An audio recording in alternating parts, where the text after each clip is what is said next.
All right, Larry Krueger here from the Pig and a Pickle Krug Show with a little 49er video. Based on what we saw at minicamp and our thoughts on the roster, let's take a look at who's going to make the biggest strides forward this upcoming season. And of course, this video is brought to you by Pig and a Pickle, the best barbecue in all of Northern California. Check them out. They're in Emeryville and Corte Madera. They're open 7 days a week from 11 a.m. till 8 p.m. or until they run out. Go say hi to Damon and Mary, get some brisket, tell them that Larry Krueger sent you. And this video is also brought to you by Sharp Corners Sports Cards and Collectibles, 205 Cypress Avenue in Pacific Grove. Call Anthony Catania at 831-521-5264. All right. There's a saying that nothing stays the same. You're either getting better or you're getting worse. That nothing stays in one spot. And when it comes to football players and football personnel, I think truer words have never been spoken. You're either getting better and the arrow's pointing up. You've leveled out and the arrow's pointing sideways, or you're in decline and the arrow's pointing down.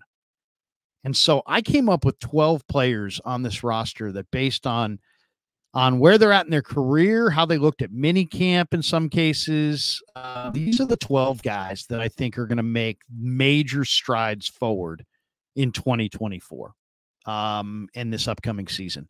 And they're in no particular order. It's not like, the first guy's the most likely have the biggest jump and the last guy's going to have the least jump. These are just 12 49ers that I think will make major strides from last year to this year. All right, let's go with number one. Number one, Cam Latu, the tight end from Alabama. This is year 2 for Latu, and he got the redshirt year last year. And I was talking to Brian Fleury, the tight end coach, yesterday, and he's like, you know what? This kid's got the potential to be a really good blocker, really good receiver.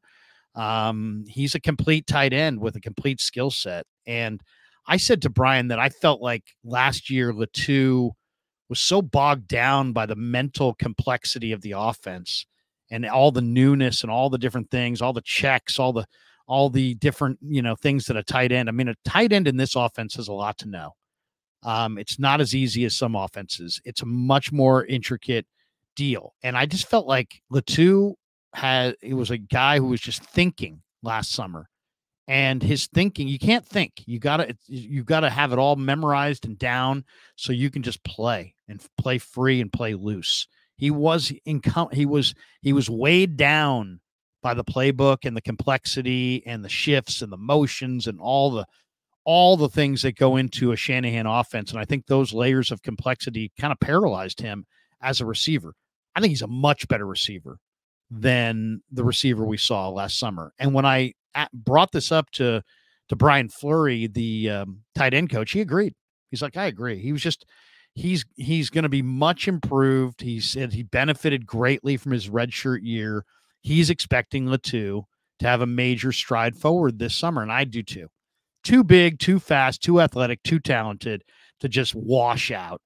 He's a great athlete, big hands, good route runner, explosive traits, strong inline blocker potential with upper body strength, keeps the legs churning. There's a lot to like about Cam Latu as a prospect. He's not a natural player. He started as a linebacker, for crying out loud, and just transitioned late to tight end. So he's kind of a raw tight end, and then I thought he got overwhelmed. So put Cam Latu on the list. I think he makes a major stride going forward. That's number one. Number two, Jalen Graham. Jalen Graham was awesome in camp last summer. He's a great kid. He played a hybrid safety linebacker role at Purdue. This kid's going to be fantastic. I mean, there's just no doubt in my mind. He's got speed. He's got instincts. He's tough. He works hard. He's a great kid, high character, flies around. He is going to be outstanding. Devondre Campbell thinks he's going to start opposite Fred Warner. Maybe. But you better watch out for this kid, because this kid's coming, and he's real. And what we saw in the preseason, now he took some bad angles, and he had some poor run fits, and there were some long runs that were caused because of his, improper run fits and reading things incorrectly. All right, we'll take it. It's just the way it goes early, preseason inside linebacker. There's going to be some misreads. I mean, he plays fast and he plays physical. I think this guy can take on the run in his face at the point. I think this guy can beat you to the edge with speed and snuff you out like a candle. So I think he can cover like very few linebackers. I think he's good going forward. I think he's good going backward. I think the Niners really got something in Jalen Graham, and I expect him to show up this summer in July and say, hey, Devondre Campbell, you're now sitting behind me.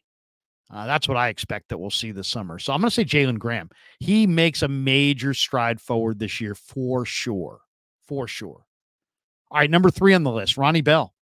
Ronnie Bell's dad is a college football wide receiver coach. Playing wide receiver is vitally important to Ronnie Bell. When he sits at the dinner table with Pops, they're not talking food. They're not talking movies. They're talking football. They're talking getting off the line of scrimmage. They're talking nuances of playing wide receiver. And Ronnie Bell showed some real advanced traits last year. And he played a little bit, but he needed to get stronger. He needs to get quicker. He needs to get more sudden. The ball skills are there. The refinement was there. This guy's as good as any of their receivers, Ayuk included, at catching the ball on the sidelines, toe tapping, both feet in before he goes out of bounds. I mean, his body control, his focus, he is a well-schooled wide receiver that this just needs to get a little stronger, a little quicker, a little bit more sudden, and a little bit more knowledgeable. As soon as he does, Ronnie Bell's making major strides. So I'll put him on the list, number 3. Number 4 on the list is Ben Bartch. You know, Chris Forster, liked Ben Bartch. He had a friend in Jacksonville that told him that Bartch would be a good fit for them. I think Bartch is a good young offensive lineman who could easily commandeer the starting center spot from Brendel. I think Ben Bartch is maybe the least discussed good offensive lineman the 49ers have. And he's a big-bodied guy. I mean, I think he came in last year. He played off the bench. Now he'll have a whole year in the system to learn everything. I think Ben Bartch shows up in training camp ready to take somebody's job, most likely Jake Brendel. So Bartch is on my list. Jordan Mason, number 5 on the list. There's no doubt this kid is phenomenal. I mean, he's getting bigger, stronger, faster. He's probably getting stronger hands. He didn't get enough run last year. He's fresh. The arrow's pointing up. This is a really good football player. He kind of reminds me of a Marshawn Lynch. He runs hard. He kind of bow-legged. He runs upright. He takes some hits. But, man, when this kid's got 2-3 steps rolling, good luck. The meek will not step in front of this guy because he is 235 and cooking. And when he gets head of steam going, watch the hell out. So I love Jordan Mason. The arrow's pointing up for sure. And I expect him to get, whether McCaffrey likes it or not, Jordan Mason's getting more run this year. Or maybe they'll trade him and he won't be on the team because there's a running back, there's definitely a surplus of running backs. But if this guy plays and makes the roster, he's gonna get carries. You can't keep a good running back down. This guy's a good running back. So he's number 5. Number 6 on the list, one of the newest 49ers, Jordan Elliott. Jordan Elliott was really good at Missouri. Great feet, good pass rusher, has pass rush potential, strong player, strong hands, strong lower body, can anchor against the inside run. I thought he was coming off one of his best years for Cleveland. He was 6th best as far as a run defender, according to Pro Football Focus, last year in Cleveland. I think he's going to step in and be a real nice player for the 49ers. I think this is one of the underrated pickups of the offseason.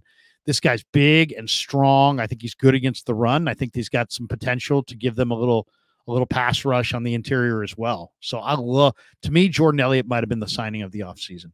I think he's really, the arrow's pointing up. Number 7 on the list, Drake Jackson. Drake Jackson wants it. He's going to work hard. Right now he's rehabbing a knee, but he's going to get bigger, stronger, and better. And I think I could say the exact same thing about Robert Beal, who's put on, 12 pounds, they say, from 245. So he's close to 260 now. And, Beal's bigger than he's ever been. I think Beal and Jackson get bigger, stronger, better. Now, anybody who knows defensive line play knows that it's such a technique-rich position. Yeah, it's awesome to have that 4.4 speed like Beal had coming out of Georgia off the edge, and that plays. But really, it's about hand usage and quickness and technique. And so that's why you see pass rushers staying in the league into their late 30s, even when they've lost their first step quickness and speed, because it's such a technique rich deal.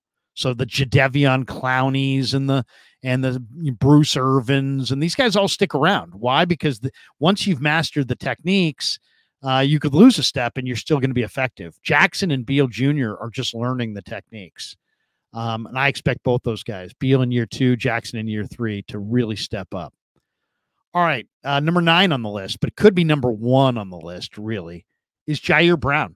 Jair Brown, I talked to him last week or this week, and I asked him, I said, you know, do you give advice to a guy like Malik Mustafa? And he said, yeah, you know, I just talked to him today and I would told him be patient. Jair Brown told us that, you know, last year was the longest year of football he ever had. He went from MVP of the Rose Bowl against Utah, where he was awesome. He sacked the quarterback, had a pick. I mean, he was awesome. Immediately into draft prep, immediately into the draft, immediately into then rookie camp, then mandatory mini camp, then training camp, then the preseason, then the full season. Then they went to the Super Bowl. He said it was the longest year of his football life. I believe it. I mean, he said his body's still getting back from it, still rehabbing.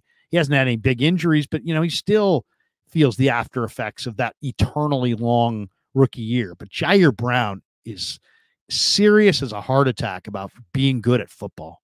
And you can tell, oh my God, watching this guy on the field, you can tell he cares about getting better. But when you listen to him talk, you realize he's all in on an improvement curve. And he's going to get better. He's going to get better in coverage. He's going to get better as far as his knowledge of the defense, knowledge of receivers and tight ends and opposing offenses. I think Jair Brown could be the most improved player on the team this year. I think he's going to emerge from being a good young player to being a great leader. One of the Niners' 10 best players by the end of the year. I think he's a fantastic young safety. He's one of the top young safeties in the sport. I think he's really, really good, and I think he's going to have a fantastic year. So he's definitely going to make a major stride. A couple other guys, number 10 and number 11 on the list, Samuel Womack and Darrell Luter Jr. Luter Jr.'s prototypical size and speed, played a lot of press man for the South Alabama Jaguars, then had some injuries, had an injury that he didn't get on the field till late in the year.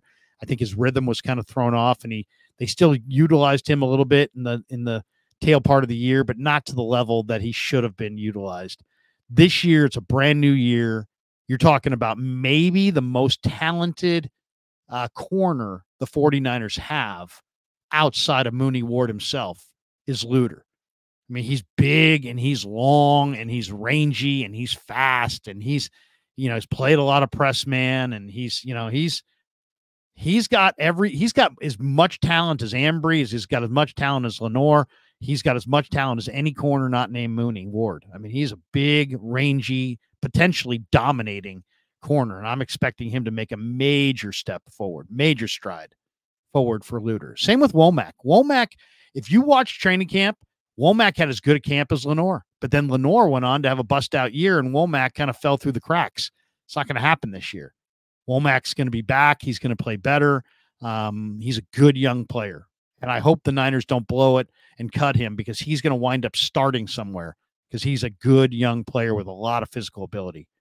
And the 12th guy on the list is Braden Willis. You know, he got the gold helmet designation by the Niners last year. And, looked good in training camp, was laying out for balls, looking like a wide receiver. You know, he's not quite a tight end size, but I think he's going to have a great opportunity this summer to battle for tight end spot number 2. And if Willis really is the hard worker and great athlete that the Niners projected him to be coming out of Oklahoma, then he could make a major stride forward this year. He's got receiving ability. He's not the strongest inline blocker. He's not necessarily built like a tight end. He's built like a fullback. But Braden Willis, I think because of his attention to detail, his love of football, his all-in approach, I think you're going to see a much, much better football player in year 2 than you saw in year 1. Barely saw him in year 1. But year 2, he's going to bust out. He's going to be huge. All right, there you go. Those are the 12 players most likely to make major strides forward in 2024. Just to recap it, Cam Latu, Jalen Graham, Ronnie Bell, Ben Barch, Jordan Mason, Jordan Elliott, Drake Jackson, Robert Beal Jr., Jair Brown, Samuel Womack III, Darrell Luter Jr., Braden Willis. I think those 12 guys, the arrow is pointing straight up, and I can't wait to see them all on the field come July when the pads come on and they start doing this thing for real. All right, thanks to Pig and a Pickle for being the title sponsor of the Krug Show. Thanks to Sharp Corners, Sports Cards, and Collectibles for sponsoring this video. Call Anthony Catania at 831-521-5264. And thanks to all of you guys for supporting the Krug Show on YouTube.